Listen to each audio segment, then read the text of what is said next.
दोस्तों आज हम जिस स्टॉक के बारे में जानेंगे उसका नाम है solar industries limited. Solar industries एक Indian based integrated global explosive company है।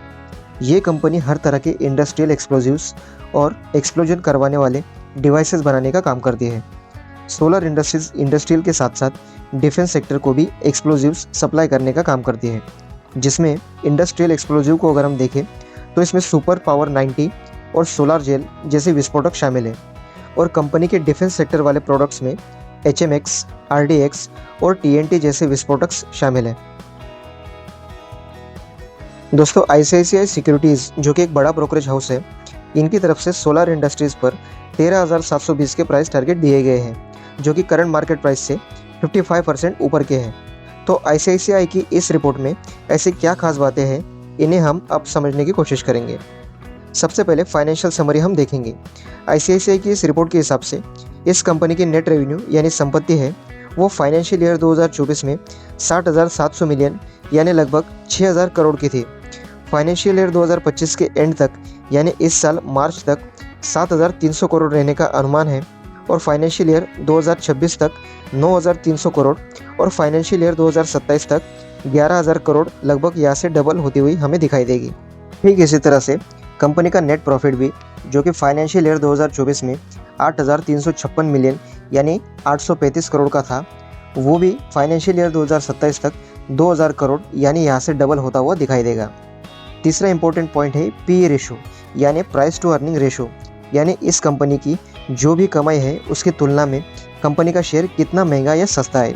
तो इस कंपनी का PE रेशो अगर हम फाइनेंशियल ईयर 2027 की अर्निंग से कंपेयर करेंगे तो ये शेयर आज की डेट में हमें 37.6 टाइम महंगा मिल रहा है, जो कि बुरी बात नहीं है क्योंकि अच्छी कंपनियों का वैल्यूएशन हमेशा थोड़ा महंगा ही रहता है।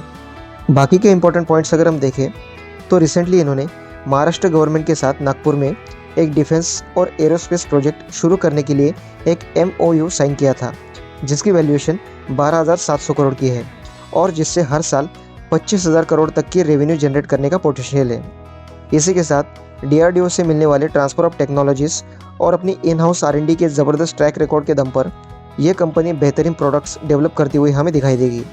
आने वाले 5 सालों में कंपनी 130 से 150 बिलियन तक का कैपेक्स डिफेंस और नॉन डिफेंस सेगमेंट में करने वाली है अपने बिजनेस को बढ़ाने के लिए, और ये कंपनी इस साल मार्च एंड तक नेट कैश पोजीशन में भी आ जाएगी। तो बैलेंस शीट पर कैश दिखाई देने की वजह से कंपनी और ज़्यादा लोन मिलने की संभावना भी बढ़ा पाएगी। कुछ रिस्क फैक्टर्स को भी समझना यहाँ पर ज़रूरी है। पहला ये कि डिफेंस रिलेटेड ऑर्डर्स मिलने में थोड़ा स्लो डाउन दिख सकता है। दूसरा, अमोनियम नाइट्रेट की प्राइसेस में अगर और गिरावट आती है तो ये भी कंपनी के लिए थोड़ा नेगेटिव होगा। और तीसरा रिस्क फैक्टर है कंस्ट्रक्शन और इंफ्रास्ट्रक्चर सेगमेंट में दिखाई देने वाला स्लो डाउन। इन सारी रिस्क फैक्टर के बावजूद भी ये शेयर हमें 55% तक के प्रॉफिट्स आने वाले समय में दे सकता है। पिछले कुछ महीनों में हमने स्टॉक मार्केट में अच्छी खासी गिरावट देखी है, जिस वजह से काफ़ी सारे क्वालिटी स्टॉक्स अब अपने हाई प्राइस से थोड़े नीचे के लेवल्स पर हमें मिल रहे हैं, जो कि एक अच्छा मौका हो सकता है इन सारे क्वालिटी स्टॉक्स में निवेश करने के लिए। स्टॉक का लॉन्ग टर्म चार्ट अगर हम देखें तो ये भी अपने 13,316 के हाई प्राइस से अब 8,700 के आसपास ट्रेड कर रहा है। जुलाई 2023 के लो पॉइंट से जुलाई 2024 तक के हाई प्राइस तक अगर हम फिबोनाची रिट्रेसमेंट ड्रॉ करते हैं तो ये स्टॉक आपको 50% रिट्रेसमेंट तक आता हुआ दिखेगा। अगर ये स्टॉक थोड़ा और नीचे यानी 50% से 60% रिट्रेसमेंट जोन से रिवर्स होता है तो यहाँ पर एक अच्छा मौका हो सकता है पैसे इन्वेस्ट करने के लिए। इसी के साथ हमें यहाँ पर फ्लैग पैटर्न भी तैयार होता हुआ दिखाई दे रहा है, जिसकी अपर ट्रेंड लाइन के ब्रेक होते ही इस स्टॉक में तेज़ी आ सकती है। और साथ ही स्टॉक का लॉन्ग टर्म रिलेटिव स्ट्रेंथ यानी कि RSI भी 50 से ऊपर है, जो कि अभी भी एक सेफ जोन में है।